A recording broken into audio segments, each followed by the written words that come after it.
Oh, Kamala's here from BC. Awesome. Okay, we're live. We're live. Great. Can you hear me okay? Yes. Vanchakalpa turbischa, kripasindoevacha, Sachitanam pavenabhyo, Vaishnavabhyo namaha. Om Gyan Tiramandasya, Gyanjana Slakya, Chakshomilitamina, Tashmai Shiguru Maha, Chinada Pisunichana, Tarora Pisahishtuna, Amanina Manadina, Kirtini Sadari, Tate Nukampam Susamik Shamano, Bunjai Vatma Kritam Vipakam, Hit Vakta Pupivididam, Namaste, Jivata Yomukti Sataya Bak. Anya Balasata Sunyam Gyan Kamadhyana Vritam Anukalenya Krishna Shiram Bhakti Uttama Jai Shri Krishna Chaitanya Prabhu Nityananda Shri Advaita Gadata Shivasdi Gaura Bhakta Vrinda Hare Krishna Krishna Krishna Hare Hare Hare Ram, Ram Ram, Hare Hare. Jai Gurudev, Jai Prabhupada, Jai Nityananda, Haribol. Haribol. Haribol, Jai Nitai. So, good evening, good afternoon, good morning, God brothers and sisters, God fathers, mothers, auntie, uncles, cousins, first cousins, second cousins, nieces, nephews, daughters and sons. Haribol. We are back with Holistic Bhakti after a little break because of the wonderful, beautiful parikram that we were all on. And now we're back on a first of a two-part series all about health and bhakti. And well, it's clear that in our philosophy, we understand we're spirit soul. We understand we're not this body, but we have to live in this body. So what is the connection between health and bhakti? How is health fundamental for bhakti? And how are they intertwined? And how can we best improve our health in service to Krishna? So this week, we're very fortunate to have our beloved and beautiful Sripad Bhaktivedanta Bhagavat Maharaj coming in all the way from Houston, who's going to be kicking off the whole debate, explain to us why and how health and bhakti are linked, and the efficacy of of our inherent philosophy for underpinning the question of health. And then next week we'll be going into more of the applied side of how can we look after our health. And we'll be having Shriman Nimai Chaitanya Prabhu leading next week as a follow-up to this week. So I'm going to hand over to our Master of Ceremony, Tarun Krishnadas in London, who will take over from now. And I just warmly welcome all of you. This is such an important subject matter, our health. Without our health, it's very difficult to serve. And without service, it's very difficult to make good advancement. Or put another way, when we're healthy in mind and body, we can healthily serve the Lord. And that's what we're seeking. So Tarun, over to you. Dandavats. Okay. Haribol, Dandavat Pranams, everyone. Thank you so much for all coming to this session. I know there's been a lot of enthusiasm about this topic, and I'm really grateful that we're finally doing it. Firstly, we're going to hear, as Yashodananda Prabhu said, from our dear most Sripad Bhagavat Maharaj. And then latterly, we'll have a Q&A with our panelists. And you can submit questions. If you check the chat box, there's a link and you can submit questions via the link. We also have Shriman Nimai Chaitanya Prabhu, who's another specialist in Ayurveda, who will also be on the panel this week. And Next week, he will be speaking. So without further ado, I'm going to hand over to Maharaj. You have, I think, 30 minutes, we said beforehand. Okay, so till 10 past. Thank you, Maharaj.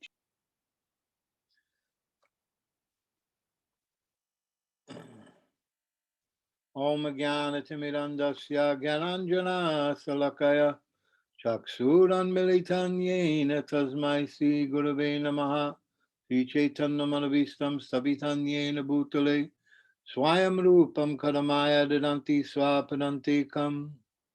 First of all, I offer my humble obeisances at the lotus feet of my Shiksha and of my Diksha and Shiksha Guru, Shiksha and Diksha Guru, Nitya Lila Pravishta Om Vishnu Pada Sadasata Sisimad Srila Bhakti, Srila A.C. Bhaktivedanta Swami Prabhupada. And then I offer my humble obeisances unto the lotus feet of my Shiksha and Sannyas Guru, Nitya Lila Pravishta Om Vishnu Pada Sadasata Sisimad Srila Bhaktivedanta Narayan Goswami Maharaj. I offer my humble obeisances to the Rupanuga Guru Varga and at the feet of all the Vaishnavas and Vaishnavis who are present here today, my Dandavat Pranams. Om Dhanvantari Namaha. I offer my obeisances unto Dhanvantari, the Lord, the aspect of Krishna that is the healer of the promulgator of Ayurvedic medicine in this universe. So, I want you to understand that the source of Ayurveda is also the source of quantum physics.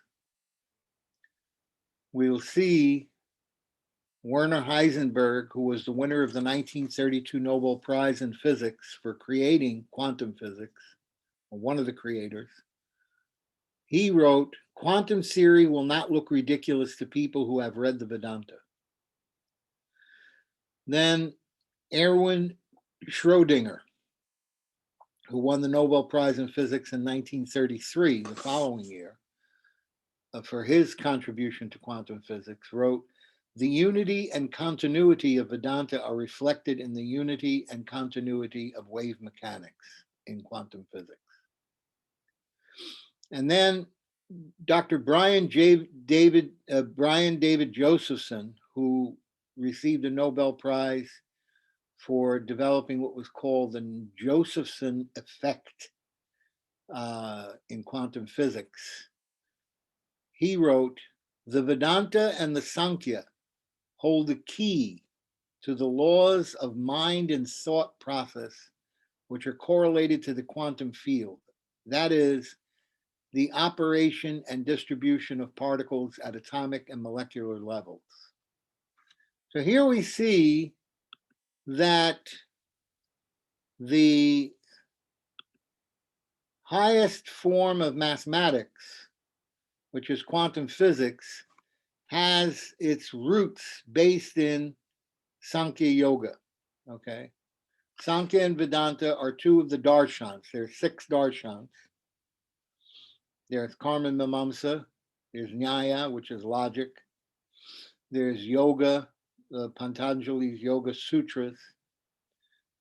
Then there's Vaisheshika, which is the impersonal conception of the construction of the 24 elements of the universe. Then there's Sankhya by Kapila Dev, and then there's Vedanta by Vyasadeva. So these are the 6 darshans, the 6 philosophical conceptions in Vedic thought. And Vedanta and Sankhya, which are both very deeply part of our tradition, are connected by Dr. Josephson to the concept of quantum physics, which is the highest level of mathematics. So in order to understand anything basically in this universe, we must understand Sankhya. Sankhya is the analytical study of nature. And without studying Sankhya, without understanding Sankhya, then we can't understand what is actually the nature of Ayurveda medicine. By understanding Sankhya, then it will become very clear what is the nature of Ayurvedic medicine. So we have what's called the 24 elements in Sankhya Yoga. And these 24 elements manifest from the divine sound. There's one great Middle Eastern poet, Hazrat Inayat Khan, who wrote, "Divine sound is the cause of all manifestation. The knower of the mystery of sound knows the mystery of the whole universe." And this is also explained by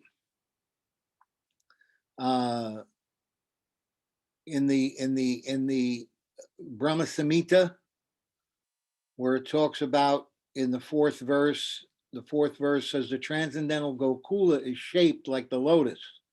The eternal world is like a hexagonal. The eternal world is like a hexagonal figure, and that the entities, Sri Radha Krishna, appearing in the form of a mantra consisting of 18 transcendental letters, are centered. This is Srila Bhaktisiddhanta Saraswati Thakur's purport. He's saying that Radha and Krishna appearing in the form of a mantra. And Srila Vishwanath Chakravarti Thakur, in his commentary on 10.8.15 in the Srimad Bhagavatam, according to Keshava Acharya and others, he is called Krishna because his body is composed of mantras, attracts Krish, the devotees, and his color is black, Krishna. So here we see the Acharyas, like Keshava Acharya, Srila Vishwanath Chakravarti Thakur, and Srila Bhaktisiddhanta Saraswati Thakur, explaining that sound, the name and the form, okay, mantra and yantra, sound and form are one and the same. And then it is explained in the Srimad Bhagavatam that everything that we see in this material world is a manifestation of the sound vibration coming from the development in Sankhya Yoga. When Vishnu glances on the pradhan, the undifferentiated elements, they start to divide into living elements because they have been injected with the Jivatma and the Paramatma. And the first thing that manifests is pure consciousness. And then that pure consciousness becomes contaminated by the false ego. And when the false ego in goodness contaminates the pure consciousness, we get the manifestation of the mind. And when the false ego in passion contaminates the pure consciousness, we get the manifestation of the intelligence. And when the false ego in ignorance is agitated by the sex energy of the Supreme Personality of Godhead, the subtle element of sound is manifested, and from sound comes the ethereal sky and the sense of hearing. This is Srimad Bhagavatam 3:26-32. So the elements manifest from the touch of the glance of the Supreme Personality of Godhead on the pradhan, and it's stated here by egoism and in ignorance. And Srila Prabhupada says in the purport, we have to understand very clearly that sound is the beginning of the creation of all material objects for our sense gratification. So everything that we see, everything in this material world is a sound vibration. And it comes from the 24 elements. So the 24, it's the source of the 24 elements. The sound manifests the ethereal sky, ether. And then from ether comes the ear, which is the organ for hearing, and then the sense of hearing, and then the voice box, which creates sound. Then air manifests from that, because if I were to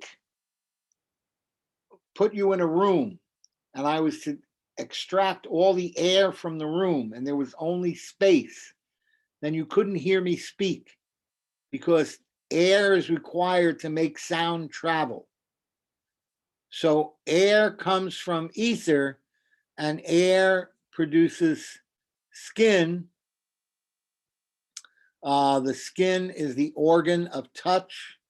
Touch is the sense connected to the air, and the hands are what they call the working senses. Just like the voice box is a working sense, the hands are the working sense. So now you have ether and air, but you have to have warmth, otherwise none of this can maintain.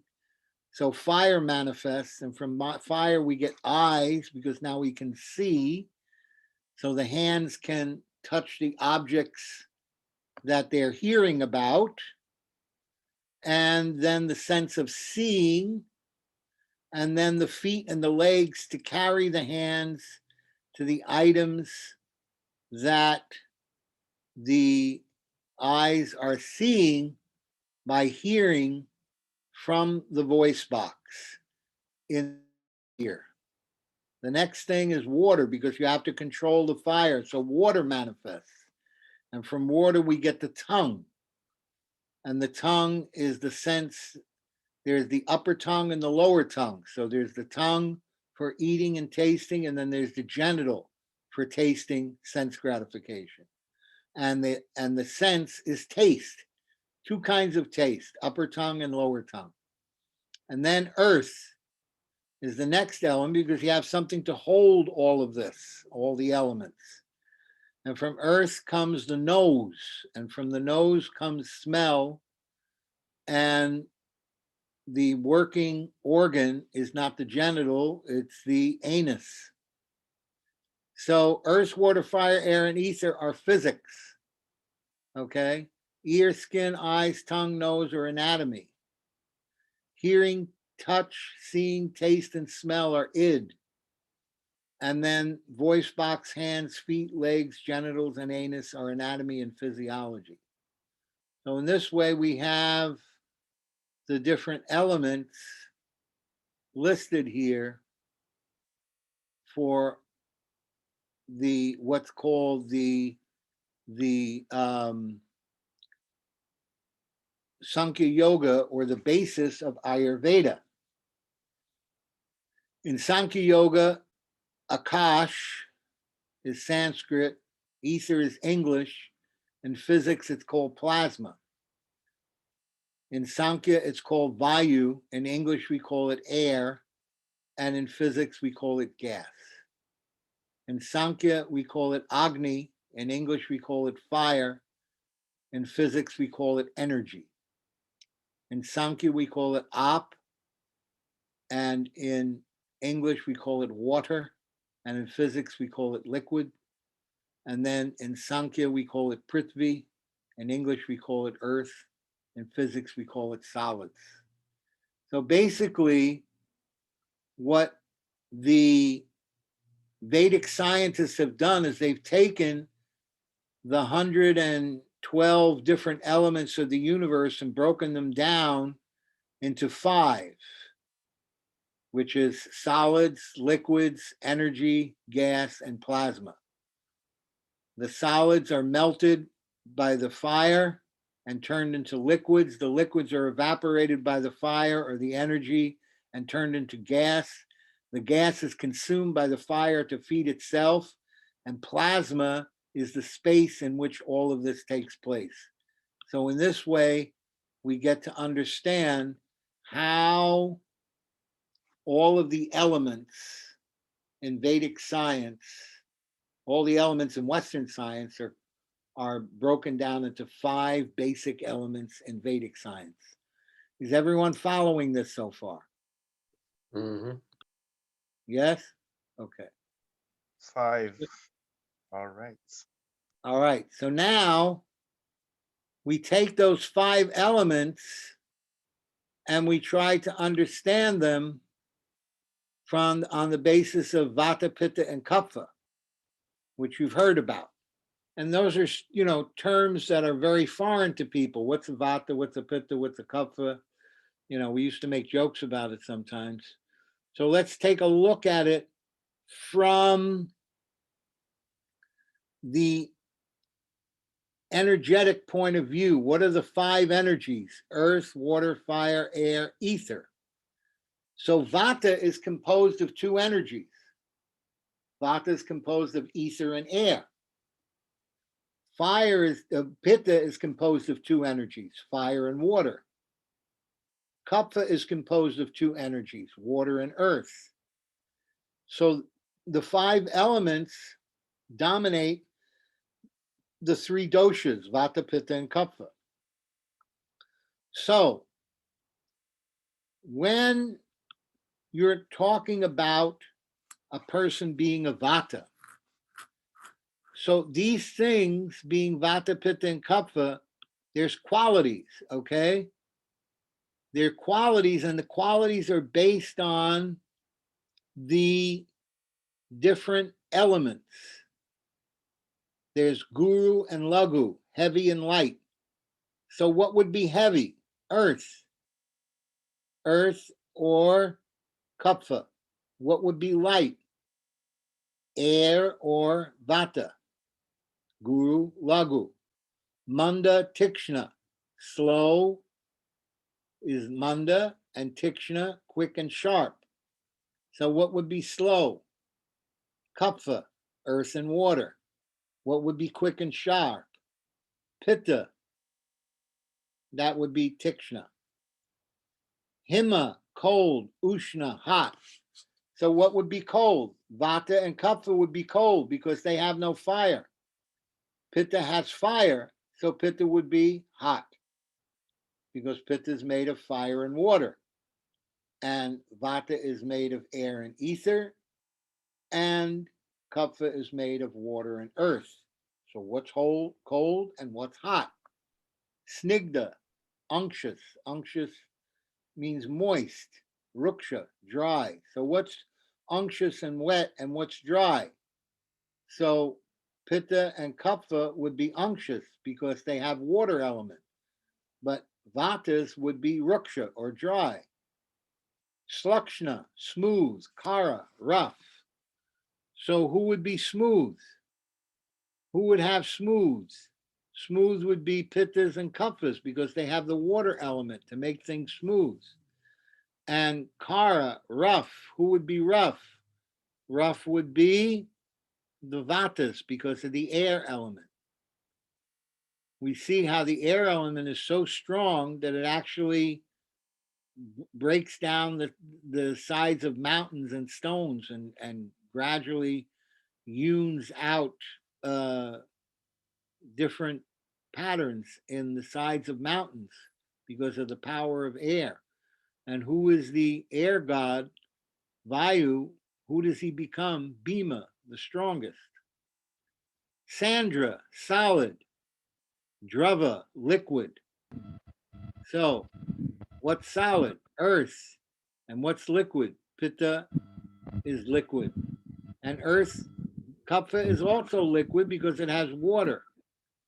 And the kapha is also solid because it has earth. Mridu, soft. Katina, hard. What's hard? Hard is vata. And what's soft?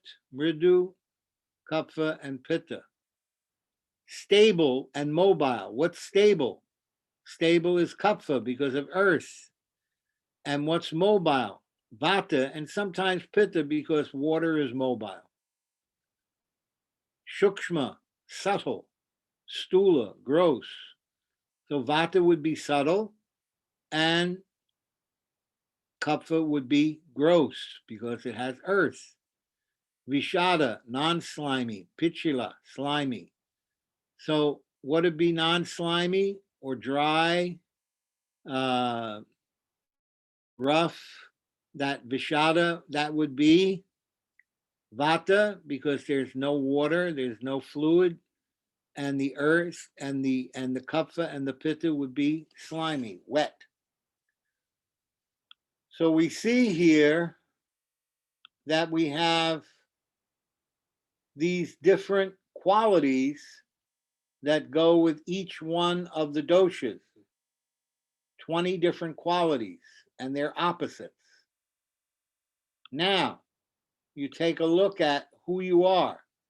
There's 3 levels. There's your physical level: hair, eyes, skin, teeth, torso, height, weight. There's your activity level: appetite, sleep, evacuation, sex drive, menstrual cycle, and your activity level. And then there's the subtle, the memory, the intelligence, the emotions, and the dreams. So there are 3 different divisions, and we can analyze them. We look at the physical, let's say hair and skin. So Vata is air and ether. Pitta is the water and fire. And Kapha is water and earth. So now we know what the 5 elements are in those 3 different doshas. So now, if we're looking at somebody's hair or we're looking at somebody's skin, I want them to have their voice on so they can speak, they can respond. Who has dry skin? And who has dry hair? Vata, Pitta, or Kapha? Huh? I have a dry skin. No, I'm not talking about you personally. Okay. I'm talking about the hypothetical conception. Does a Vata, a Pitta, or a Kapha have dry hair? Vata. Vata. Why? Why does a Vata have dry hair? The air. Air and fire. Vata is Air is rough. wind and ether. Ether. There's no water involved. Okay. Pitta and Kapha both have water elements. Okay. Vata only has the air element. Okay. Therefore, Vata hair and Vata skin will be dry.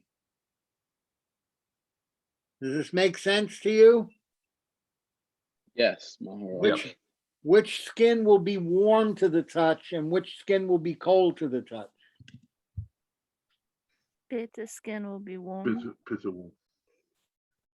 Right. Pitta skin will be warm because Pitta skin has Fire. fire. fire. Yeah. And Kapha and Vata will be cold. Which one will be cold and clammy and which one will be cold and rough? Cold and Vata. clammy will be Kapha. Huh? Kapha will be cold and clammy. No, there's no water element. The Kaphas have cold, clammy skin, and the Vatas have cold, dry skin. You follow? Mhm. Because they have air and they have ether and they have no water whatsoever and no fire.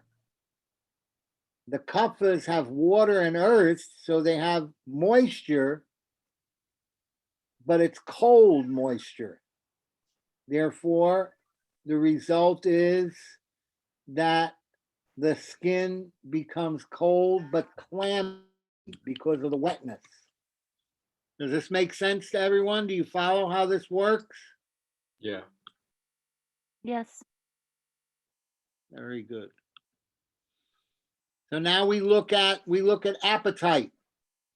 Who's going to eat small meals a few times a day? Who's going to eat 1 or 2 big meals a day? And who's going to graze like a cow? I know the lots of small meals a day because I've been told to have that. That's vata. It's good for vata. Yes, Many small meals a day. very good for vata because they can only digest a small amount at a time. Pittas like a couple of big meals every day because they have a big appetite and they have to feel full when they eat. So if you make them eat small meals, they become frustrated. And Kappas are like cows. They graze. A cow all day long, a cow is nibbling. My mother was a kappa. God bless her. I love her. Rest in peace. And all day long, she said, I'm not eating. I don't eat very much. She's always nibbling on a celery stick. Yeah, right, right. Stuff in their face all day long. Right. So this is the nature of kappas. They're grazers. They're grazers. So this gives you an idea. Now you look at the next thing. If the ladies don't mind, I'm going to help you to understand your menstrual cycle. Those who are vata will have a short cycle for 3 days. They'll have cramps 2 days, 3 days, a short cycle. They'll have cramps and they'll have other discomforts. They'll also have anxiety and depression emotionally from that cycle. The pitta ladies, they will have a large flow for about 5 to 7 days. Holy shit. Woo. Yeah. And the vata ladies, their flow will be thick, dark colored, dark red with clumps, but the pitta cycle will flow very easily, but it will be warm, heated. And the pitta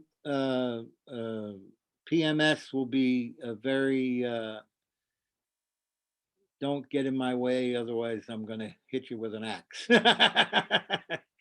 And then the kapha ladies, they're the ones that they have like 3 days, beautiful cycle, flows easy, no problem, no PMS, no difficulty. I remember my mother used to breeze through her cycles without any problem. You never knew that she was on a cycle because it didn't affect her hormones, emotional, very much. So this is just a little bit of insight. There's a lot more details. Activity level. I use a sports analogy for this to help people understand.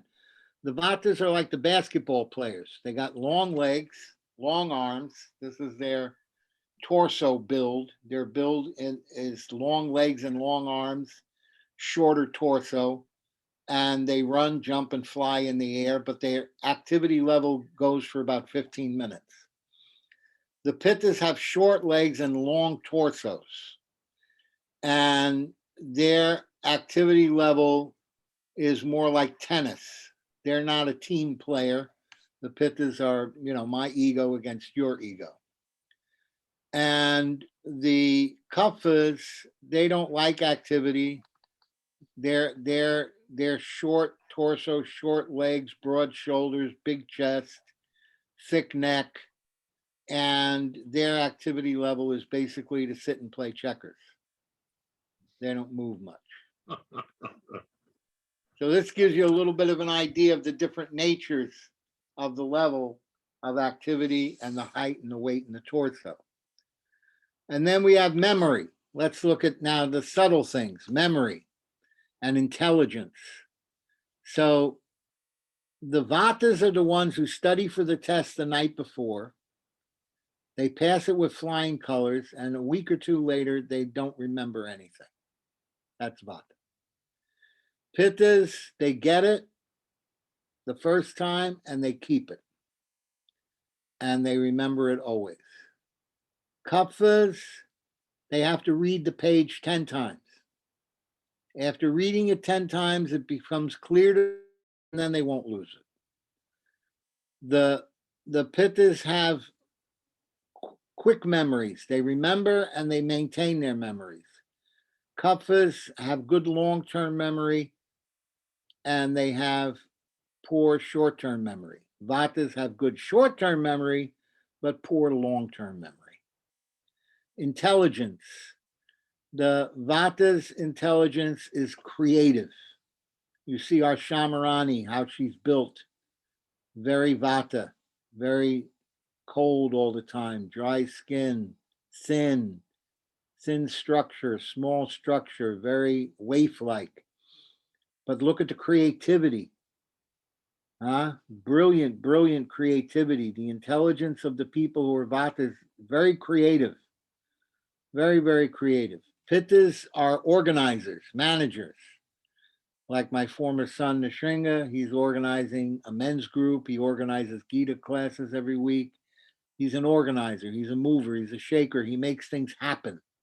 That's what intelligence does. Intelligence of a Pitta is to organize and make things happen. The Kapphas just like things to stay the same. I give an example of being in a factory. So like in the factory, you'll see that the guys who are on the line are doing the same thing every day and they're happy. They've got 5 or 6 steps that they have to do on the line. They do them. They do it for 8 hours. They go home, they drink beer, watch television, go to bed. That's all they need. Kapphas are very simple. They like it to be the same. Now the Pittas, they want to increase production. They're always trying to shake things up. How can we do better? How can I make more widgets? They have 6 steps down there. Can I figure out a way to have less steps and more production? So he calls the Vata. The Vatas are very creative. They look at the line and they say, oh, look, we can get rid of steps 2, 4, and 6, and we can get everything done with 1, 3, and 5. The Kapphas don't like to change, but the Vatas always want change. They want things to change all the time. So this creative intelligence creates change, creates innovation. And the Pittas are happy because they're managing and organizing it. A good Pitta will always know how to bring people in and around him that can get the job done. They may not necessarily know everything about everything, but they know how to get the person who knows that particular subject matter, and that's their intelligence. Their intelligence is recognizing that in other people. And so in this way, the Pittas have this organizational intelligence, and the Kapphas have a very simple, basic intelligence for maintaining. So we look at these things, we start to get a sense of who we are. Before you can really move forward in your understanding of your spiritual existence, you have to get a bit of an understanding of your physical existence and how it works. Not just your gross physical body, but also your subtle astral body. The subtle astral body is what controls the mind, it's composed of mind, intelligence, and false ego. And so the subtle astral body is also an important part of Sankhya, and we have to understand it. The mind comes from the influence of the mode of goodness on the consciousness, and the intelligence comes from the influence of the mode of passion.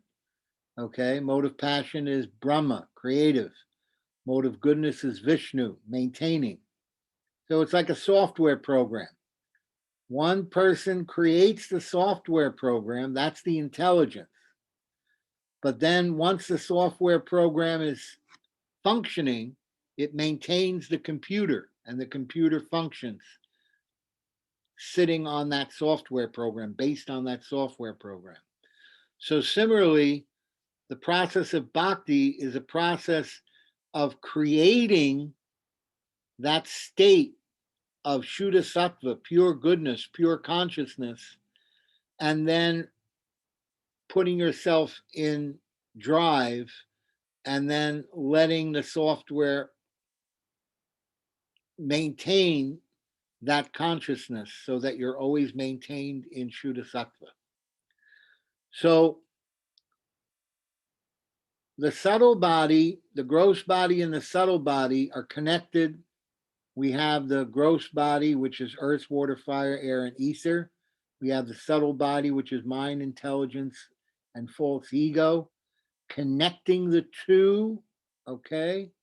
What connects the two, the subtle and the gross body, is the chakras.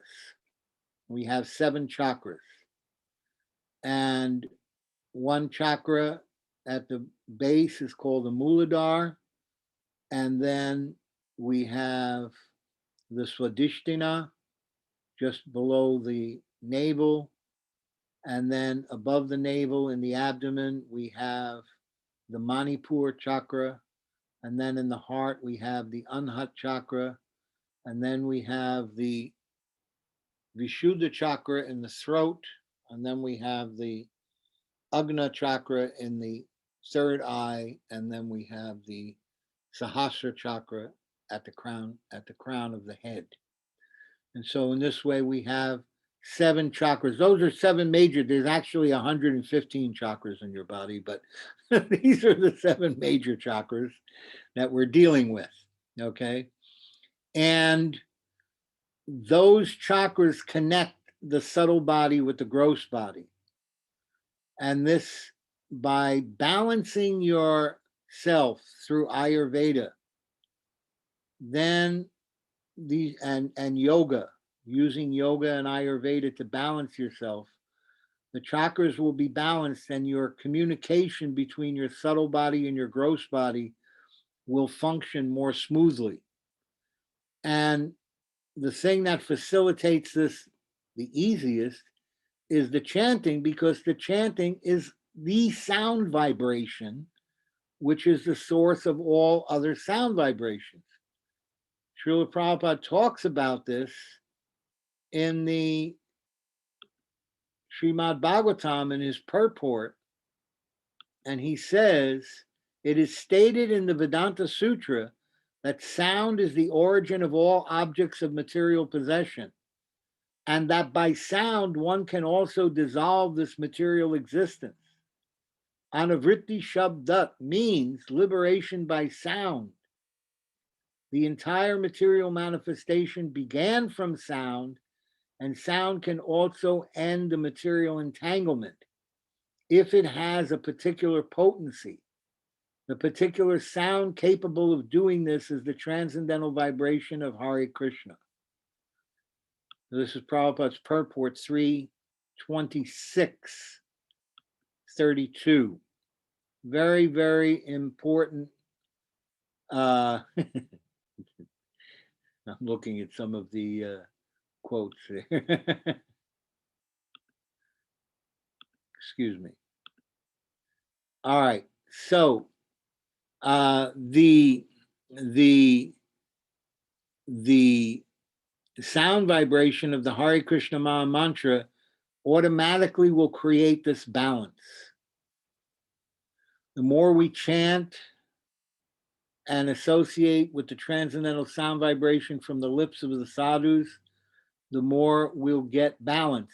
But that doesn't mean we don't work at our health. Srila Prabhupada, once Shamarani came and she was not feeling so well, and Prabhupada was not happy about it. And so he hand wrote a note, and placed it on the wall in the temple in San Francisco. First of all, your health. Second of all, your chanting. Third, your service. Fourth, your reading. These are the 4 things in that order. So Prabhupada wanted us to take care of health first, because without health, you can't chant, you can't serve, and you can't read. So health is required first. And so how to maintain proper health is to understand what the nature of real balance in your life is by understanding what is your constitution. Am I Vata? Am I Pitta? Am I Kapha? Am I a mixture of two? Most people are a mixture of two. What is my primary? What is my secondary? What is the best diet for me to eat in this condition? What are the best exercises for me to perform? By understanding Ayurveda and our constitution, then we can develop a plan for our health and well-being on the gross physical level, on the subtle body level, and on the spiritual level. Why? Because the next thing is understanding how the modes of material nature influence that. And we connect all of this because there are three primary colors. Who knows what the three primary colors are?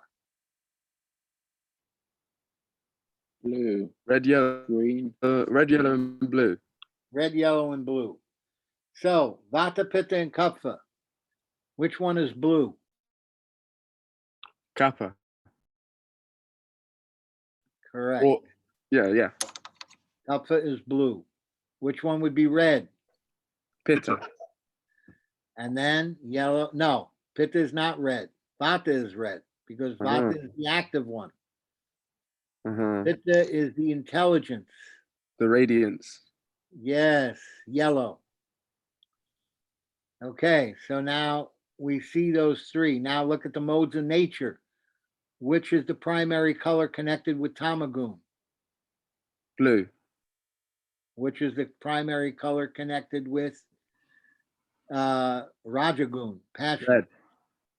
And which is the primary color connected with Sattvagun? Yellow. Yes.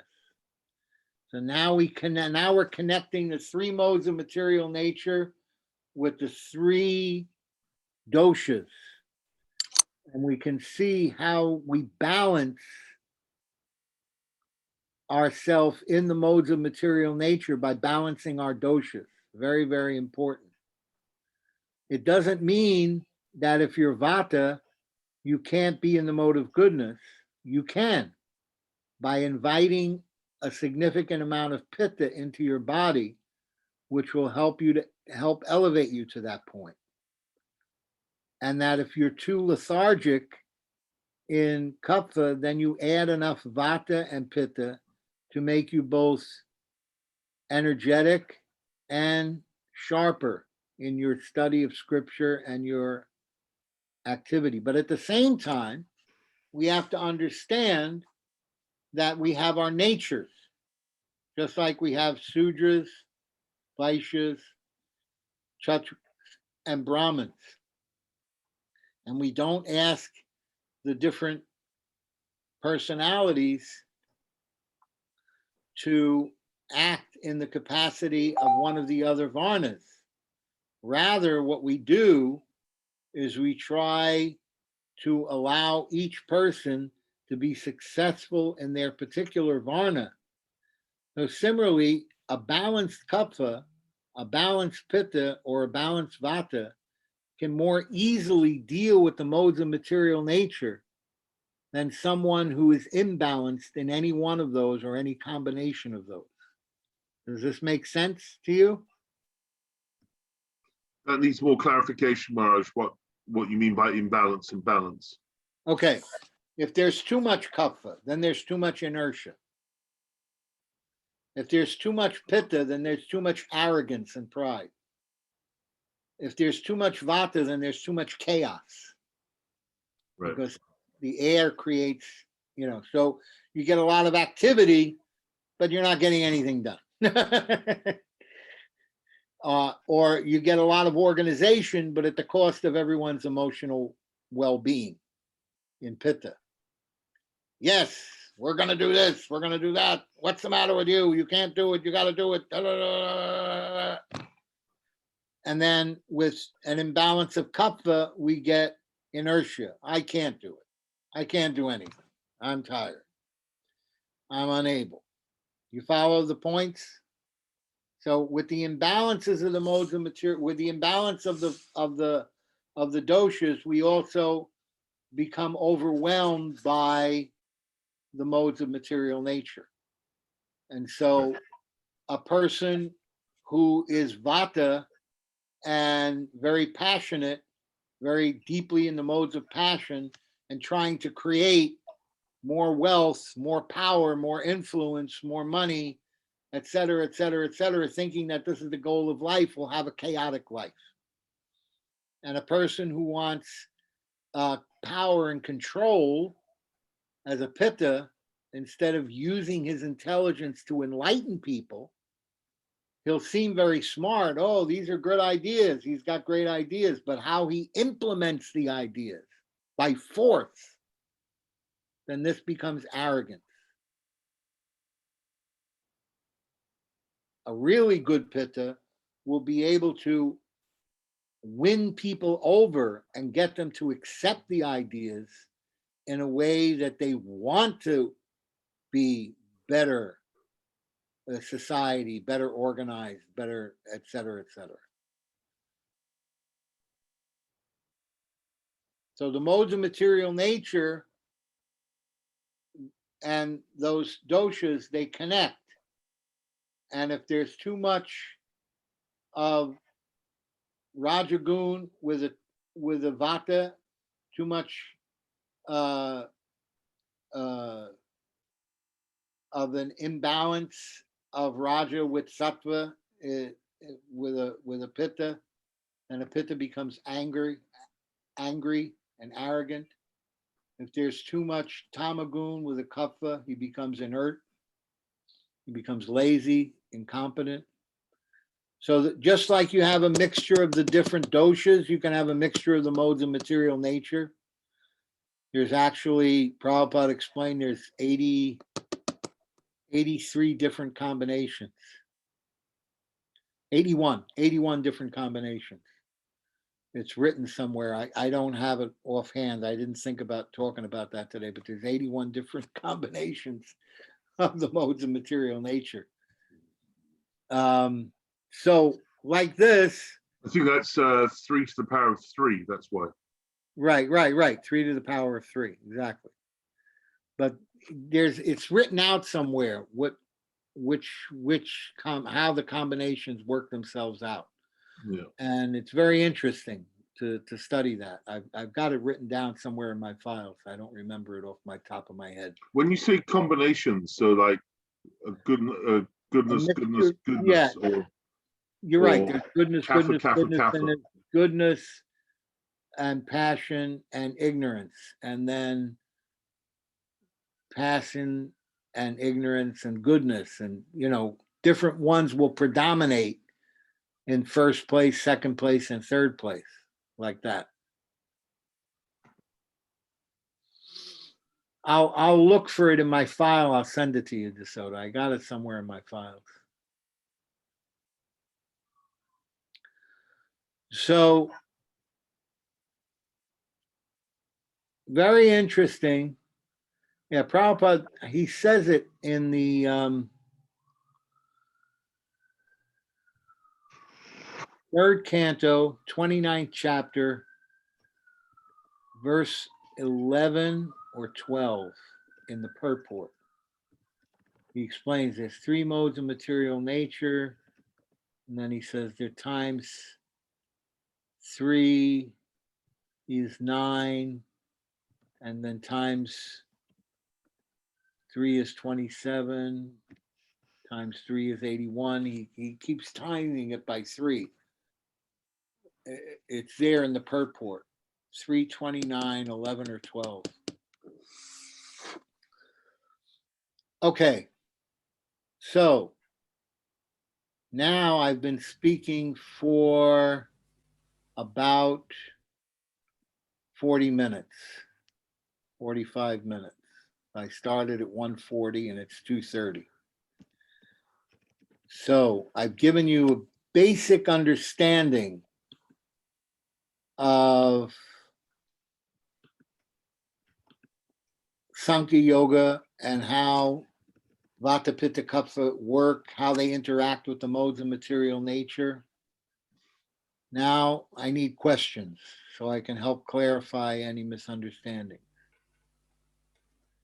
Yeah, I think we're going to pass it. Yeah, we're going to move over to the questions now. Thank you, Maharaj. That was very, very insightful and very interesting, actually. I feel like I've always heard about it, you know, being with the devotees. A lot of people speak about these, but going into it in depth like that is, wow, it's really, really interesting, and how everything sort of combines with each other so perfectly as well. So thank you so much for that, Maharaj. We're going to pass it on to the questions now. Tarun has posted in the chat how you can submit your questions. If you have any other questions, you can either directly message them to Tarun or myself as well. But the first question that we have, Maharaj, is how does one identify which one they are? So how does one identify, you know, whether they're Vata, Pitta, or Kapha, Okay. or First- you know, either combinations? First of all, you need to go to a trained Ayurvedic practitioner. Because when I was practicing and I had clients, there was there was this one guy in particular, and he came. I read Dr. Ladd's book, and I looked at the whole thing, and I figured out exactly who I am, exactly what I am. I figured it all out. I've already done the analysis, so I want to show you. So I'm looking at his analysis that he wrote on the page. So this guy was a typical Vata. He was, you know, small, frail, thin, nervous, anxious, you know. But, you know, when he filled out the thing, he was writing, okay, my shoulders are broad, my chest is big, and my arms are this. And I'm like, so I had to be very gentle with him because I understood he was writing a wish list instead of, you know, exactly what he was. And so, you know, I had a very gentle, I said, well, I said, you know, you say here that your shoulders are broad. I mean, do you think your shoulders are bigger than mine? No. Okay. So, do you think then maybe say that you have Vata shoulders instead of Kapha shoulders? Yeah. Okay, I have Vata shoulders. You know, gradually I had to gently let him understand who he was.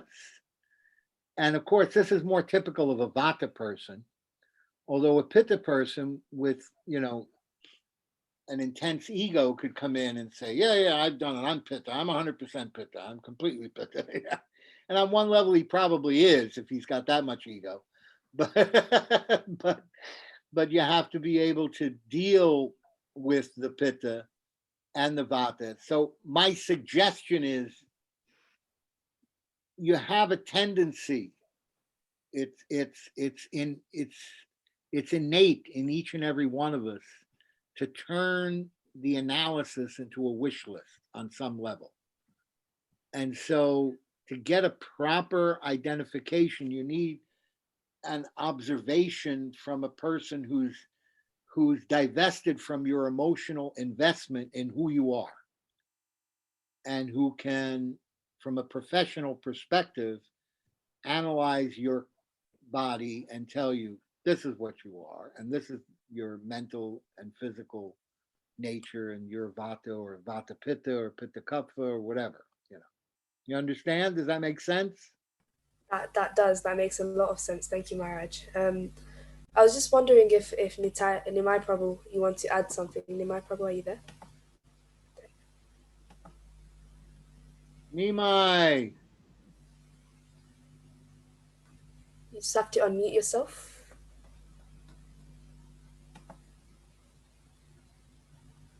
Yes. There you go. You want to add something? Would you like to? Do I want to add anything? Yes, to the question. Yeah, the question that I was asked is how can we best identify whether we're Vata, Pitta, or Kapha, what our constitution is. Yeah. I said So, professional. I mean, your answer was the best answer, which is, you know, go to somebody who's qualified. but it is, I would say also, Ayurveda is introspective in the sense that it's, by studying it, by reading about it, even doing some of those questionnaires can make you more introspective about what qualities you do have. So to notice those qualities in yourself is useful, but to get a definitive conclusion and recommendations, it's better to have someone who really can see you objectively without, without making those kind of decisions yourself. It's definitely best to have that objective, qualified perspective externally. But again, Ayurveda is not just about someone telling you what you are, but it's also you learning about, what are my tendencies, what's my nature, in what ways do I tend to go out of stress, how does stress tend to affect me based on my body type, based on my dosha, based on the gunas that I tend to, spend more time in. So it's introspective. So you get to know yourself, and getting to know your limitations is a really good thing. I would agree with that. I don't disagree with that point. I found, and I'm sure you might have found in your practice, that sometimes people come in with preconceptions. Totally. Yeah, no, absolutely. Yeah. So Nimai Prabhu, you know how you said there's like tests that you can do. Is there any specific online ones maybe that you would recommend for anyone who wants to? Not really. I haven't really. I mean, I have one on my patient intake form that I use, and it's really just for me. I don't even have them fill out the numbers. I don't even tell them what it is. I just look at it, and it gives me information about that person. But if anybody wants to use that, they can go to my website. There's a patient intake form. You can fill that out. But I don't have one in particular that I use. Okay, amazing. Thank you. Is there anyone else on the panel today? Yashodanandan Prabhu, would you like to add something? I have more questions than answers. Okay, well, then I'm going to pass it over to my very, very good friend, Turu Krishna Das. Go for it. Okay. With your permission, Vishnu, I'm going to ask two questions, or have two questions, because the first one is a very brief clarification, and someone messaged me asking for clarification, Maharaj, on what colors correspond with the doshas. Red is Vata dosh. Blue is Kapha dosh. And yellow is Pitta dosh. Okay. Okay, and to follow up, they're also asking what the related gunas are to the doshas, the modes of material nature, for those of you who aren't familiar. Well, Sattva gun is yellow. And Rajagun is red. And Kapha gun, the mode of ignorance is blue. So, like I said, in general, because try to understand, look at it from this perspective.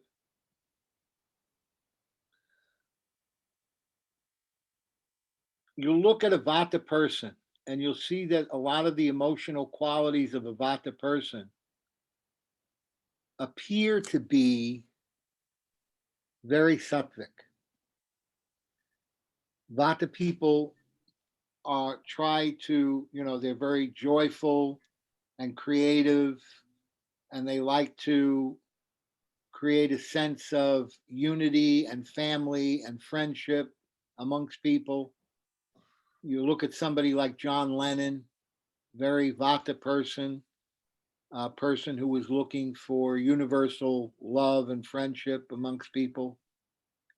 And that's beautiful. But the Kapha not only can do that, I mean, the Pitta can not only do that, but the Pitta can discriminate. Now, who should I associate with to get my highest well-being? And who should other people associate with so that they get their highest good? A Pitta is able to delve into the depths of Shastra and make discriminatory decisions about what's best and what's not best for their personal spiritual development. So you have to understand that Sattva Gun is intelligence, because Sattva Gun is yellow, because Sattva Gun gives us the discriminatory powers to make the proper choices. Does it make sense now? Rajagun doesn't afford us that kind of ability.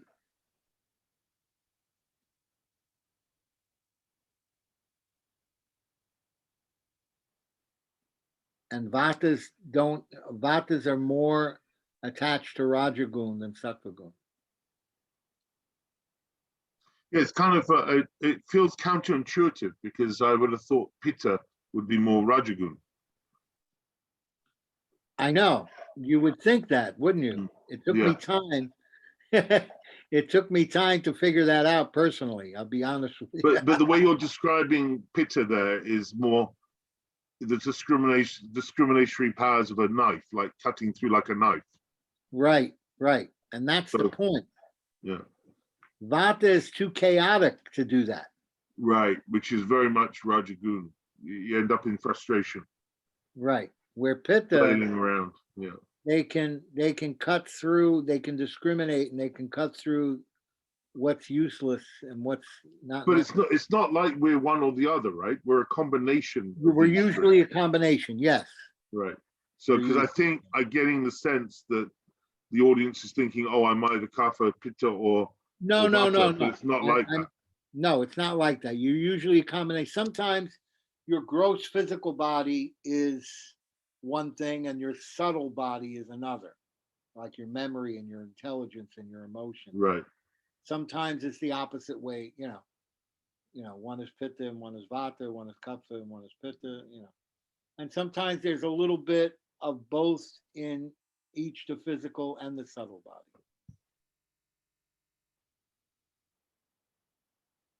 Is it better? Does things work better when you've got the same proportions of Kapha, Pitta, Vata in the subtle body and the gross body? Does that work better? Actually, and what I was taught is that if the structure is an equibalance of the three, it's more difficult to treat. It's more difficult to treat imbalances. Imbalances are because, for instance, okay, you have a Vata person with a Vata disorder, constipation. The chances of getting rid of that are hard because the disorder is comfortable living in that environment. A Vata disorder is comfortable living in a Vata person. So you really have to go counterintuitive to the nature of the individual to remove that imbalance. And it's very stubborn. The imbalance doesn't want to move. It wants to stay there. So getting the body to work again and have, you know, proper bowel movements is harder because it's a Vata disorder within a Vata constitution.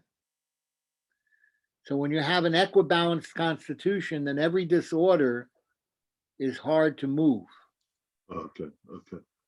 When you have a Vata Pitta combination, then you can move toward your Pitta nature to remove the Vata imbalance. Or if you have a Pitta imbalance, then you can move toward your Vata nature to balance the Pitta. You understand? But when you have... But how about the subtle body in relation to the gross body? So, Well, the you, subtle body, everything descends.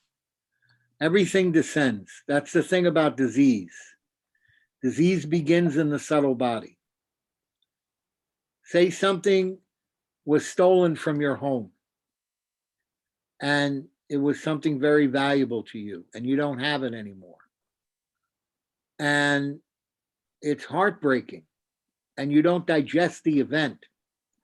When you don't digest an emotional event, what happens is that descends into your physical body and causes you to have indigestion in your physical body, in the food that you eat. When you have indigestion in the food that you eat, then you create ama or toxins in your body. When you create ama or toxins in your body, then they have to settle somewhere. And based on your karma, they settle into your joints as arthritis or into your colon as constipation or into your heart as heart disease or into your liver as jaundice or wherever it is your karma to get the disease, the ama settles there and creates a problem. So where does that problem begin? It begins here and here. That makes sense? yeah. What I was interested to understand was you've got the balance, you got the kapha vata pitta combination in your gross body, and then you've got another combination, the subtle body. Should the two be in alignment, i.e., if you're, let's say you're 70% vata, 20% pitta, 10% kapha in your subtle body, is it more helpful to be 70, 20, 10 in your gross body, or is there not a correlation? Well, that would be a hard act to pull off. Right.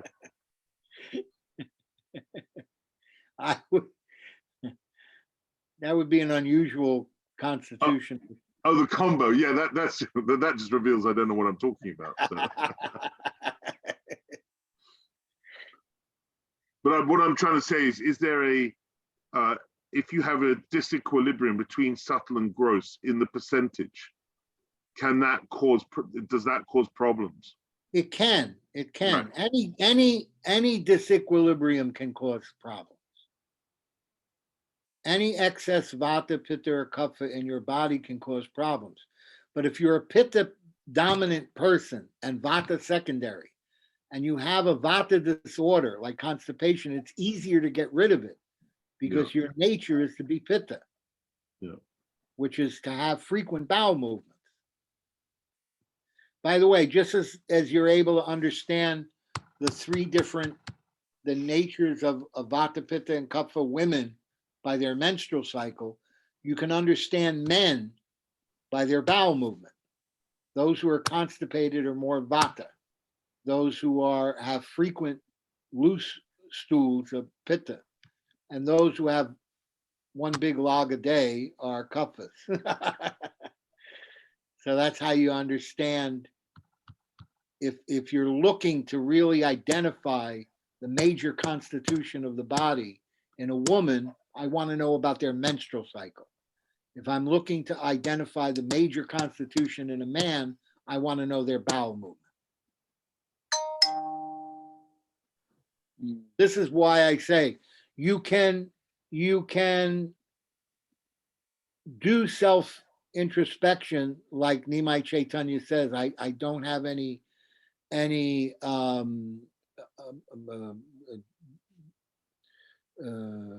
objection to that. You can do that. It's good for you to try and identify yourself who you are, but you shouldn't make that your standard by which you live your life. If you want to get proper balance in your constitution, you want to get a professional reading.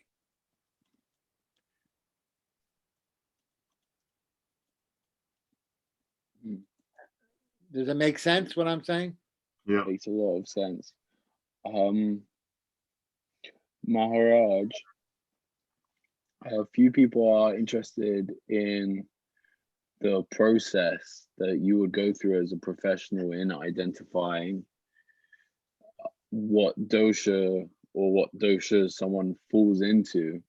So I don't know if you want to answer that. Yeah, well, first of all, there's history. You want to get history. Wait, Maharaj.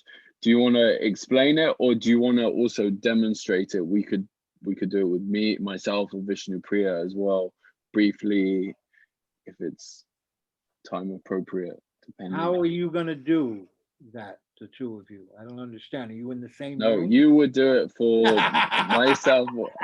We're not going to start doing it for each other, that's for sure. Well, that would be very interesting. Instead of Ayurveda for dummies, it would be Ayurveda by dummies. So what is it you want me to do, Tarun? Explain it to me. Diagnosis doshas live. You want me to diagnose your doshas live?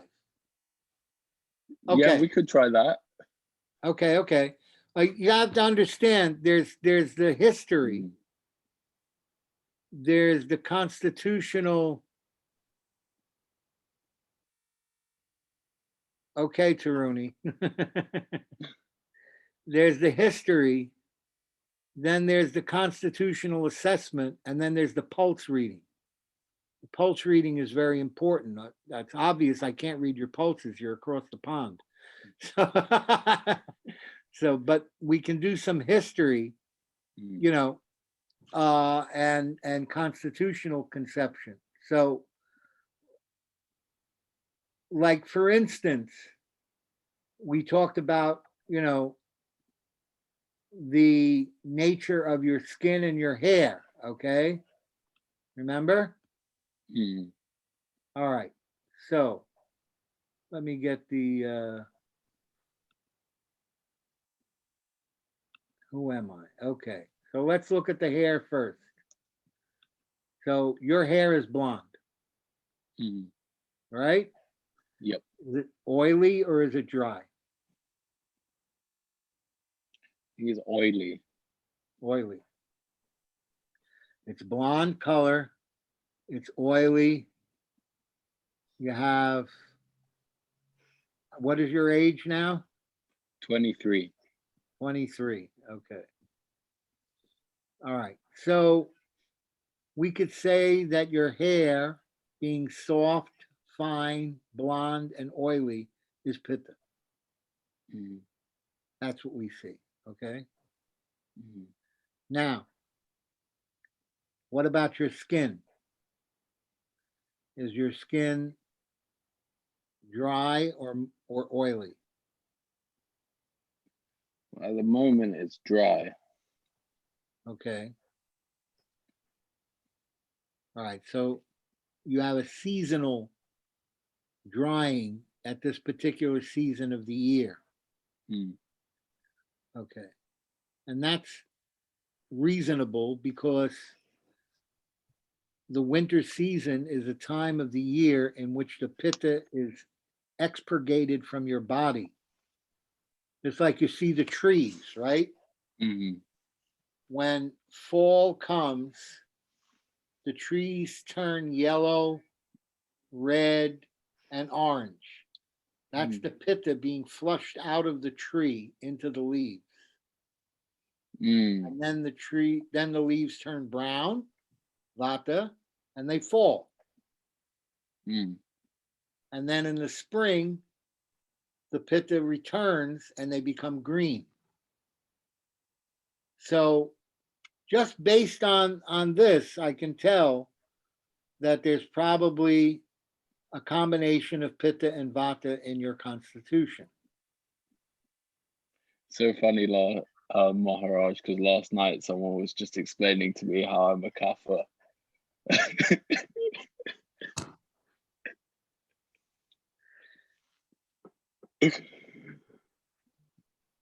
Are you lazy? Yes. No, but you seem much too sharp and intelligent to be a Kapha. And you know, you look at me and the Shringa, big bodied people, Yasoda, we have Kapha in our bodies. There's no in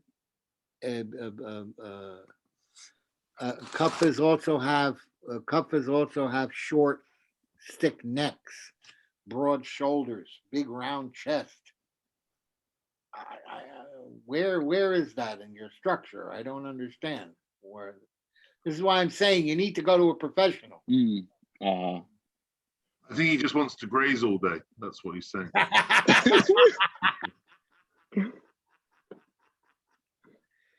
Is that true? You're a grazer. Yeah, I can be, but I also could be like a bit of a camel that I can eat one meal and just go on that. But you got to feel full, right? Yeah.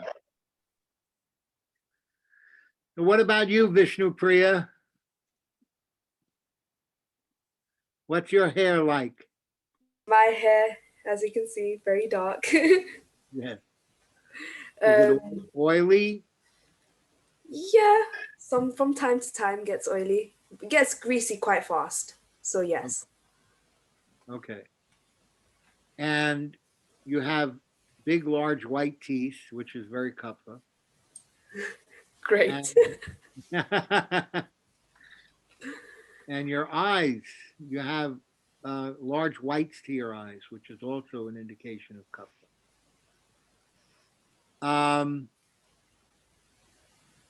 But you know, Kapha can also indicate grace. For instance, a ballerina, in order to be, even though they're so thin, there has to be a certain element of Kapha, because without that Kapha, they wouldn't have the grace that they need to dance like that. So you know. I'm not sure I'd describe myself as graceful, but we can go with it. Now, what about your skin? Is your skin warm or cold? Normally cold. Normally cold. Is it dry or moist? Right now, dry. Right now. Yeah. Okay. And what about your appetite? What do you like to eat? Oh, I like to be full actually. I do like some good meals. So I'd say I'll have like 2 meals basically, but they'll be good meals. Right. So you're not a snacker. You like to eat a couple of big meals a day. Yeah, basically. Yeah. So there's some pitta there in you. There's definitely pitta there. And you always appear to me as a very intelligent young lady. Thank you. I don't know if everyone would agree with that, but I'll second you, Maharaj.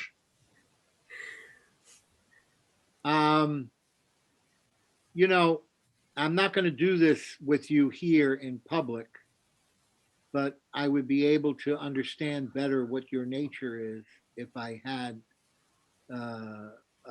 details of your menstrual cycle, because that would help me, you know. But I don't expect you to discuss that in front of everybody here, so we're just going to skip that. yeah, I'm not sure everyone would want to know either, so we'll leave that out.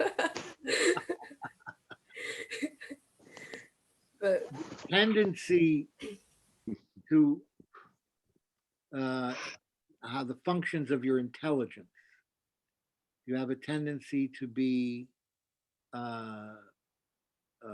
more like with your memory and your intelligence. Do you remember things? Once you learn them, you remember them right away, or do you forget them after a short while? How does that work? So when you were explaining earlier about the tests, I was that kid who revised like the day before and got like passed, and then like a week later completely forgot everything. Okay, so that's very Vata. That's very Vata. That's very Vata. Okay, and do you remember? So your short-term memory is better than your long-term memory. I think I've also got I've got a very selective memory, so I remember things that I want to remember. Okay. And which emotions are stronger in you, fear or anger, anxiety, joy, peacefulness? I think on the surface, I'm very happy as a person, but underneath there's this deep anxiety that I hold about everything and anything. So yeah, that would be So summed up. subtly, I'm seeing vata, and structurally, I'm seeing some pitta. Yeah, I think that could be about right. What were the two words you just used there, Maharaj? Structurally and what? Structurally, the physical. Oh, and the other And word you used was subtly, the subtly. subtly. Okay. Yeah. But again, I need a pulse reading. I need to ask more questions. It would take a lot longer to do a proper, as Nimai Chaitanya will tell you, to do a really proper analysis. You need to spend about 40 minutes of interviewing the person carefully about their history and their habits. I'll just give you a quick example. I had a woman who came to me who wanted to get married and she wanted to have a family, but she wasn't having a menstrual cycle. So I had to get the history of her menstrual cycle. So I was asking her about the history of her menstrual cycle. So she said to me, well, I was a tomboy and I hated the idea that I had to be a girl. So I didn't like the menstrual cycle. So when I was 13 and I started having a menstrual cycle, I was furious. I wanted to get rid of it. So dealing with the menstrual cycle, which identified me as a woman as instead of a boy, I dealt with it the way my parents dealt with their problems. They drank. So I started becoming an alcoholic when I was 13, 14 years old. She said, and I've been an alcoholic my whole life until 3 years ago. She said, 3 years ago, I became, I went to AA, Alcoholics Anonymous, and I stopped drinking. And I've been clean and sober for 3 years. She said, and now I've met someone, I want to get married and have a family, but I'm not having a menstrual cycle. I don't know how to do that. So I explained to her, I said, psychologically, you're connecting the alcohol abuse to the menstrual cycle. So when you stopped abusing yourself with alcohol, you stopped having a menstrual cycle. It's just that simple because you were connecting the two. And so then I gave her some pills to help, get her menstrual cycle going. But within a month, she started having a regular menstrual cycle and everything was fine. So it's a combination of getting rid of the psychological blocks as well as providing the subtle herbal nutrition and food. Once I ascertained her constitution, I gave her a diet and everything. And following all of that, she did very well. I had a guy who told me he's had diarrhea for years. So I examined him and I saw he was very, very pitta. So I said to him, it's your nature to have loose movements. So I changed his diet and he looked at the diet and he said, all the food you're telling me to eat is the food I never eat. And all the food you're telling me not to eat is the food I always eat. Do you think it's the food? I said, I'm pretty sure it is.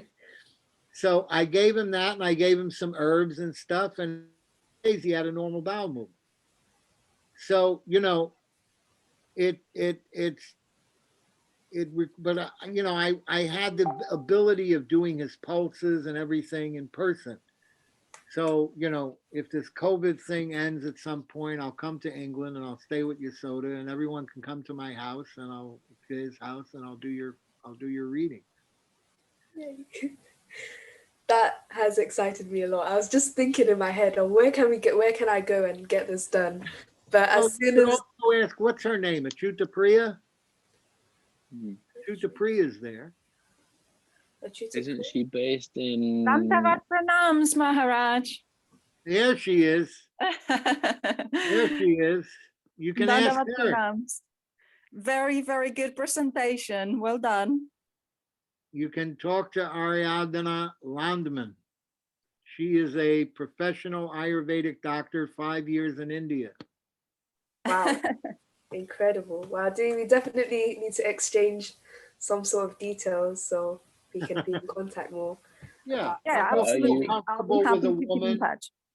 you'll be able to Priya, give- put your video on. Huh? And Saint Achuta, put a video on. Be nice to see her.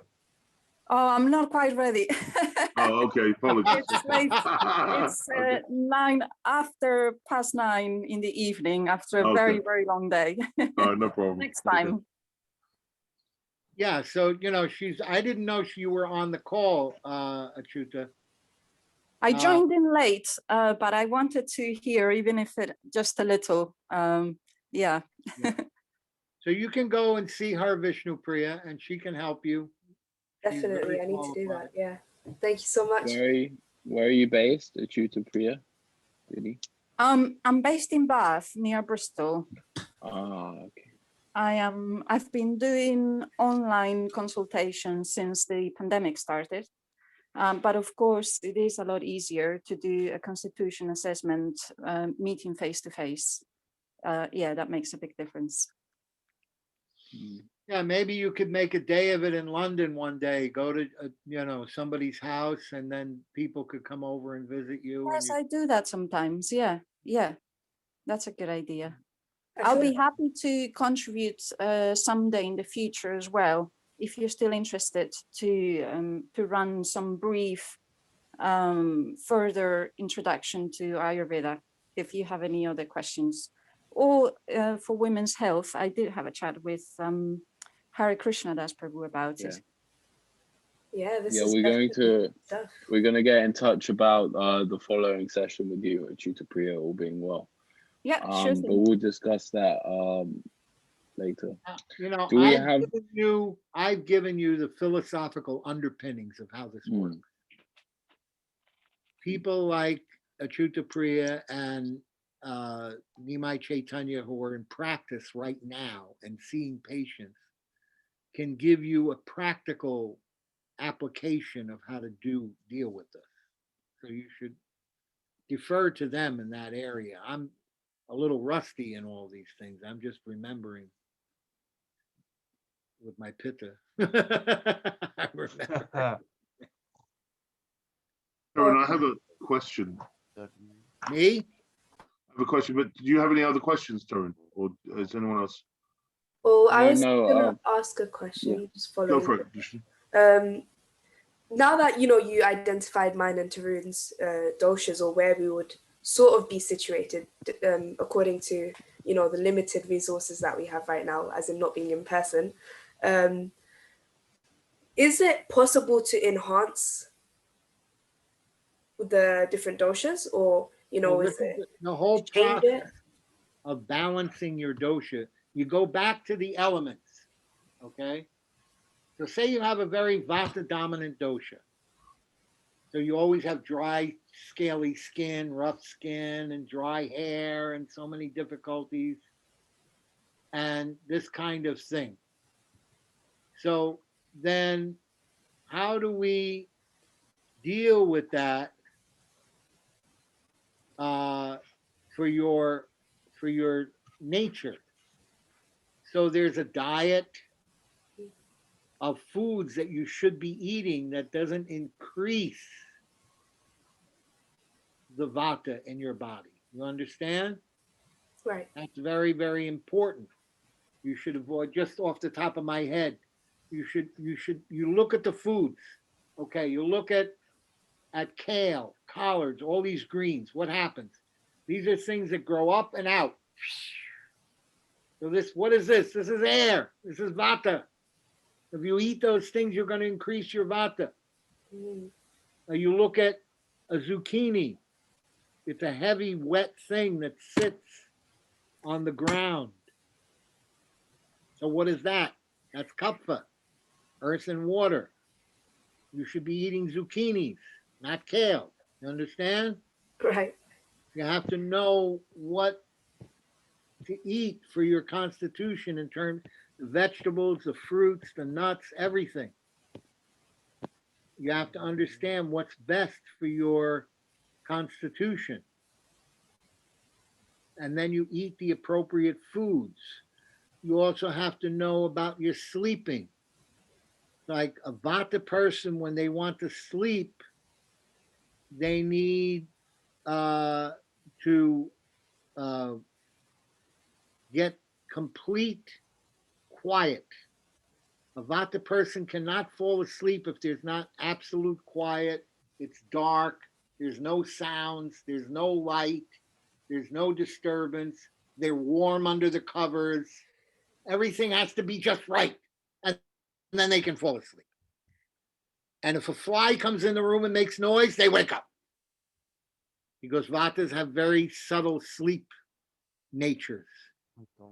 And Pittas and Kaphas can sleep very deep. Pittas sleep deep for 5 hours. When I hit and I'm down for those 5 hours, a cannon can go off. You can't wake me up. And a Kapha can do that for 10 hours. You know, that's the nature of a Kapha. But a Vata, you can't make any noise. It has to be very quiet. And I can fall asleep anywhere. If I'm tired, I can just fall. I nearly fell asleep from the last lecture I gave. I love that. Yeah. So, you know, there's foods, you know, a Vata would eat more grain, wheat, rice, and oats. But the Vata would avoid buckwheat and corn and things like that. So everything, grains, vegetables, fruits. A Vata would eat grapes, and a Vata would eat, you know, other kinds of fruit, but it would avoid apples and avoid things that have too much Vata in it. So you've got to, everything has, you know, a balance. My memory, you know, of this is only so much at this point, you know, because I took all this stuff about Ayurveda and I replaced it with verses from the Bhagavad Gita and the Bhagavatam and everything, you know. So, but you know, there was a time when I could do all of this just right off the top of my head. I could tell you every fruit and vegetable you had to eat, every grain you had to eat. I only know so much of it now. Grains, again, it depends on the grain, Orfeo. Is that the you pronounce your name, Orfeo? It depends on the grain. Yeah. That's it. If the grain is wheat or rice, it's good for Vatas. Okay. Oatmeal is good for Vatas. But Vatas shouldn't eat buckwheat, and Vatas shouldn't eat corn, and Vatas shouldn't eat quinoa. You know, so like this, these different grains have different effects on different constitutions. Same thing, like Kaphas shouldn't eat oats, and Kaphas shouldn't eat wheat. Fried food can be okay for Vatas, Kamala, but not too much fried food. They only have so much digestive power for the oil. It's grounding for them to eat fried food, but it's also hard for them to digest all of that oil. Everything has to be in moderation. I'd imagine potatoes are pretty good for Vata, but not good for Kapha, right? No. The exact opposite. Oh, really? Yeah, potatoes are very Vata, very, very Vata. I never eat potatoes except on Ekadasi. Sweet potato is okay for Vata, but it does still have some Vata in it. It's a little. Sorry, hang on. Sorry. Who should eat potatoes? Kaphas. Kaphas and Pittas can eat potatoes. Yeah. Oh, wow. Okay. If I eat potatoes, it imbalances my pitta, my vata. It causes trouble for me. This is so interesting. Hmm. I feel like we could have a whole conversation just about food items. But just just touching on something, just the sleep thing, it just reminded me of Yashodanandan Prabhu's stories about how he falls asleep in any and every situation, which it just really made me giggle. But Nimai Chaitanya Prabhu, would you like to add something to to answer the question, what Maharaj was speaking about, to enhance doshas? Yes, Kamala, the people are asking me 100 questions here. You don't need to answer all the questions in the comments, Maharaj. We'll pick them out. Seasonal ask you. allergies, I could suggest using quercetin. Quercetin is very good for reducing histamine reaction to seasonal allergies. How's that spelled, Maharaj? And then there's one here about the times of the day. Yes, the times of the day are also important. From 9 o'clock at night till 10 o'clock at night till about 2 o'clock in the morning. That's the pitta time. And what happens to the pitta in the pitta time is that the food that you've eaten all day long now digests on another level and becomes nutrition for your body. So that's why you're not supposed to eat after 6 o'clock. That's why you're not supposed to eat at night. You just let your body digest the meals that you've consumed during the day. I usually finish all my food before 6 o'clock in the evening. And then I let my body digest all of that. And usually I wake up around 2 o'clock in the morning to go to the bathroom. And then from 2 o'clock to 6 o'clock is the vata period, when after all the nutrition has been distributed throughout it's not separated by the pitta separates the nutrition from the dross. And then once all that separation work has been done, then the vata sends all the nutrition to the cells in the body, and it moves all of the dross into the colon to evacuate it. And then you have an evacuation after that. And then at 6 o'clock in the morning, that's when you hit the kapha period. That's the time for prayer and meditation and relax. You'll notice people in India don't start their day until 10 o'clock in the morning, because that's when vata begins again. That's when pitta begins again. The pitta begins again at 10 o'clock in the morning. So up until from 6 to 10, they do prayers and meditation, and then they go out to work. And the pitta starts and they perform their work, and they also have their main meal of the day around noon, because that's when the pitta is high, the sun is high, the digestion is high, everything is high. And then at 4 o'clock, the vata comes and gets everything moved around. And then at 6 o'clock, we get pitta again, and we're supposed to relax until 9, 10 o'clock, and then the cycle begins again. So the times of the day are also. How can you get rid of ama? Wait, Maharaj. There's a lot of questions, and some of them we're gonna save for next week. Otherwise, we'll just skim through all of them. I want to focus specifically on one I want to hear as well from Nimai Chaitanya Prabhu. You touched on it briefly, Maharaj, but I want to return to it, which was the question about seasonal allergies. They're saying sneezing, congestion, etc. Myself personally, hay fever is a big issue for me. So I'm wondering what Ayurveda suggests about that. Well, there's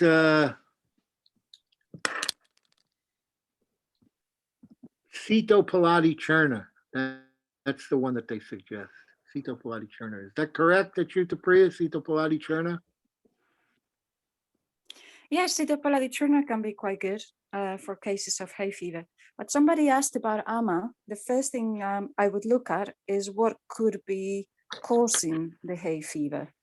Most of the times it has to do with digestion. So usually I don't recommend Sitapaladi churna unless the digestion is corrected first. Right. So sometimes just having a lot of fresh ginger, herbal teas, things that improve digestion can automatically help that. What Trikatu, Yeah. Hingashtakirna?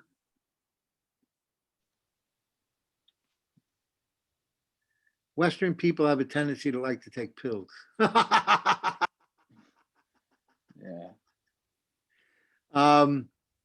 The other thing is quercetin. Quercetin is very good at relaxing, cause the allergies. That's not Ayurvedic, but it's a very good thing.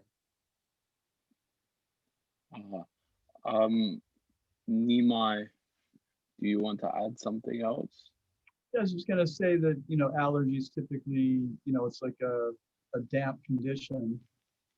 So dealing with dampness, you know, stagnation. So like you were saying, that the you know, if the digestion is not functioning properly, then there will be a buildup of ama, stagnation. So it'll, you know, everything has to come out somewhere. So if it doesn't come out the right way, it'll come out through the eyes and the nose, you know, something like that. Itchy skin also. So if you support good digestion, that can be really good. And then also, like Maharaj said, I love quercetin. It's such a great substance, but it's very astringent and it's drying. So it's an anti-damp kind of thing. And by the way, it's very good for telling people, it's very good for the lungs, and it's known to prevent an overreaction of the immune system, which is really This is good. the one I use here. Life extension, optimized quercetin.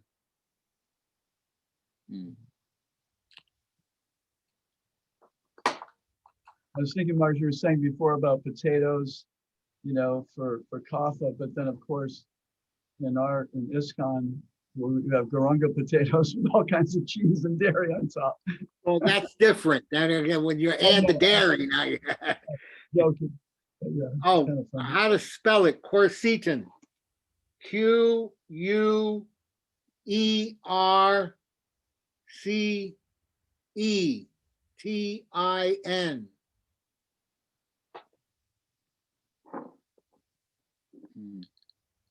And I've been taking these two things. Neem will act like hydroxychloroquine.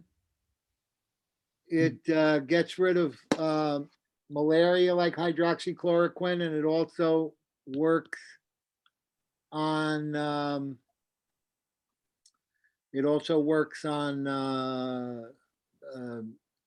as an immunomodulator for arthritis, which are the two things that hydroxychloroquine is used for. So, you know, as a prophylactic for COVID, you got neem, and then you have Tinosporia cordifolia, or Giloy, it's called. Tinosporia cordifolia, or Giloy. And this product is called Tinofend, TINOFEND, by Life Extension. Very good product for management of your immune system, deal with the COVID thing. I've been taking all of that and vitamin D3 since the beginning, and I've remained healthy and unaffected. Okay, I think that's all we have time for this session. I don't want to run on too late. I'm conscientious that when we do that, we start having. Yeah, I have a Gita lecture to give in 2 hours. Yeah, exactly. So we're trying to be tighter with the time. So I'm going to end the session here. Vancha kalpo tarubhyascha kripa sindhuveva cha patitanam avinebhyo vaishnavebhyo namo namaha. I want to thank you, everyone. Thank you. I want to thank everyone like Maharaj is doing. I want to thank especially Sripad Bhaktivedanta Bhagavat Maharaj for his presentation. I want to thank especially my good friend Hari Krishna Prabhu for so much organization into making these 2 weeks possible. Obviously, we've only done the first of 2 sessions, but thank you. And I want to thank Nimai Chaitanya Prabhu for coming and all others involved. Achyuta Priya. Achyuta Priya Didi, of course, Yashodananda Prabhu, Vishnu Priya Didi, Janardhan Prabhu, and everyone who comes along, and anyone who I've forgotten, but especially everyone who comes along and makes this possible. So thank you so much. And anyone who watches the recording. Okay, speaking of which, I am not host anymore, Yashoda. So if you want to stop the recordings now.